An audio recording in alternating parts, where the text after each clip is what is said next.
4వ వచనం మట్టుకు నేను అనుగ్రహించదని ఆమెతో చెప్పగా ఎస్తేరు రాజునకు ఉత్తముగా తోచిన ఎడల నేను రాజు కొరకు సిద్ధం చేయించిన విందులకు రాజైన హామానును కోరుచున్నానని ఎవరిని పిలుస్తున్నావు? ఒక హస్బెండ్ ని ఒక భార్య పిలుస్తుంది. అంటే రాణి అయిన ఎస్తేరు రాజుని ఎందుకు పిలుస్తుంది? ఎందుకు పిలుస్తుంది?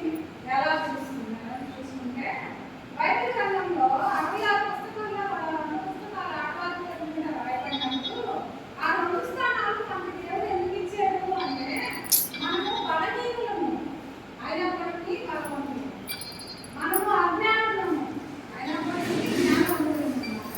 జ్ఞానవంతురాలు తన ఇంటిని కట్టుకొని ఇలాగ వాక్యాలు చాలా ఉన్నాయి. అయితే ఇక్కడ మనకి ఒక అందం ఉంటారు. రాజుని అంటే భక్తుని ఇంటికి రమ్మని ఎందుకు తెలిసింది? రాజుని ఎందుకు రమ్మని ఎందుకు తెలిసింది అని చూసుకుంటే ఒక ఆవిడ బాగా ప్రసంగం చేసే ఆవిడకి వెళ్ళి అనిందంట, దాని అయిపోయినాక ప్రార్థన కన్నా ముందు వచ్చి అమ్మా నేను మీతో షేర్ చేసుకోవాలి కష్టాన్ని అని. ఆ కష్టం ఏంటి?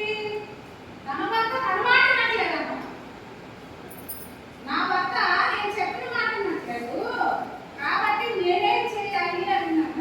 అమ్మ దేవుడు నీతో మాట్లాడతాడు, భర్తని మనం మాట్లాడినప్పుడు నువ్వు ఇంటికి వెళ్ళేటప్పుడు సమాధానంగా వెళ్ళమ్మా అంటే అవును దేవుడు నాతో మాట్లాడాలి అంటే సమాధానంగా వెళ్ళాలి అని అక్కడ ఏంటిది ఆవిడ సమస్య?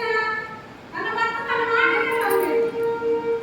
ఏంటన్నా ఇప్పుడు ఎక్కువ యవ్వనస్తుల నుంచి 70 సంవత్సరాలు 80 సంవత్సరాలు అయిపోయిన వారికి కూడా ఈ సమస్య అలాగే ఉంది. ఎందుకు ఆ ప్రాబ్లం ఏంటి? ఆ ప్రాబ్లం సాల్వ్ చేసుకునే విధానం ఈ రోజు నేర్చుకునే క్లాస్. ప్రాబ్లము ఎక్కడ వస్తుంది? నీ భర్తని మాట వినట్లేదు. నీ భర్తని మాట్లాడాలంటే నువ్వు టెక్నిక్స్ పాటించాలి. అవి ఏంటి అనేది చూసుకుంటే రాణి తన రాజ్యాన్ని తన వారిని మొత్తాన్ని ఏంటంటే తన సౌకర్యాన్ని కాపాడుకోవడానికి రాజు దగ్గర రికమెండేషన్ అంటే ఒక మనకి తీసుకోవాలి. కాబట్టి నేను రాజుని ముందుకు పిలుస్తాను. విందుకే ఎందుకు పిలవాలా? విందుకే ఎందుకు పిలవాలి? చాలా మంది భార్యలు ఏం చేస్తారంటే భర్తకి కడుపు నిండా కుదురు ముఖ్యంగా ఏంటి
పరిశీలన చేసుకోవాలి. ప్రసంగి గ్రంథము చూడండి.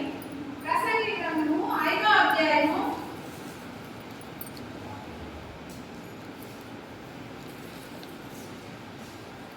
ప్రసంగి 5వ అధ్యాయము చూడండి. ప్రసంగి 5:10. అమ్మ ప్రసంగి గ్రంథము 5వ అధ్యాయము 10వ వచనం. ద్రవ్యమును అపేక్షించువాడు ద్రవ్యం చేత తృప్తినొందుడు. ధనాన్ని అపేక్షించువాడు దాని చేత తృప్తి పొందడు. ఇది వ్యర్థమే. ద్రవ్యం చేస్తున్నాడు కష్టపడి ఉండేదానికి సమయం కూడా ద్రవ్యం ఏంటంటే వ్యర్థమే. అలా కష్టపడి సంపాదించి పని చేసుకొచ్చి నాకు డబ్బులు తీసుకొని వచ్చినప్పుడు నువ్వు సరైన తిరిగి పెట్టుకుంటే నీ మాట ఎలా ఉంటాడు? నా భర్త మారట్లేదు అన్నప్పటికీ జవాబు దేవుడు ఏమి ఇస్తున్నాడు? ముందు బాగా నీవు చేయాల్సింది నువ్వు చేయి, ఆ తర్వాత నేను చేయాల్సింది నేను చేస్తానంట. నువ్వు నీ భర్తకి ఏ విధంగా ఉండాలి? ఎస్తేరు వలె ఉండాలి. ఏ విధంగా ఉండాలి? ఎస్తేరు వలె ఉండాలి. అందరికీ తెలిసిన వాక్యమే. నామాల భార్య నామాలు మూకుడు అయిపోతే నామాలు రక్షించుకోవడం కోసం రాజు దగ్గరికి ఏమని తీసుకుని వెళ్ళింది? ఎగ్జాంపుల్ ఏం తీసుకుని వెళ్ళింది? అక్కడ ఎవరు వచ్చింది వాళ్ళకి? మూకుడైన నామాలు మా ఊరికి వచ్చే కదా నీకు తెలిస్తే పొడి చేసి పెట్టాలి, నేను ఎందుకు ఉండాలి, నేను చేయను అన్నాను. రాజు ఏం చేస్తాడు? నామాలు ఎక్కడ మనం చేయను. అయ్యో నా భర్తను చంపేస్తున్నాడు అని చెప్పి తెలివిగా ఏం చేస్తున్నారట? వాళ్ళకి కావాల్సిన కొన్ని తీసుకొని అలాగే నీ అమ్మిండు వాళ్ళు పుట్టిండు వాళ్ళు ఎవరైనా శ్రమలో ఉన్నప్పుడు వెళ్ళి వాళ్ళకి పరామర్శం తీసుకురాలాగా ఉంటారు. పెట్టేసి వచ్చినా కావచ్చు దేవుడు నీకు విస్తరింపజేస్తాడు. నువ్వు పరామర్శించే పలుకులో అక్కడ ఏమంటుంది? అయ్యా నేను దయగలవాడనైతే నా విద్యను స్వీకరించమంటుంది ఆవిడ. ఏ విధంగా తన భర్తను కాపాడుతున్నావు? శత్రువు చేతిలో ఉంది. ఏంటి? తిండి వాళ్ళు కావాల్సిన తిండి కొట్టుకొని పెట్టు. అంతేకాదు యాకోబు ఏశావు అన్నదమ్ములు గొడవాడుకున్నప్పుడు యాకోబు చాలా సంవత్సరాల తర్వాత తాను సమస్తాన్ని తీసుకొని వస్తూ ముందు ఏం పంపించాడు? ఆకులు పంపించాడు. గొర్రెల్ని గొడ్డల్ని ఎద్దుల్ని అన్నిటినీ పంపించి ఆ తర్వాత యాకోబు వెళ్తే ఏశావు యాకోబుని ఏ విధంగా హత్తుకున్నాడు? మళ్ళీ స్థానంలో ఉన్నవాడిని జయిస్తున్నావా?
మనల్ని మనము పరిశీలన చేసుకుంటాం. దేవుడు ఈరోజు మీతో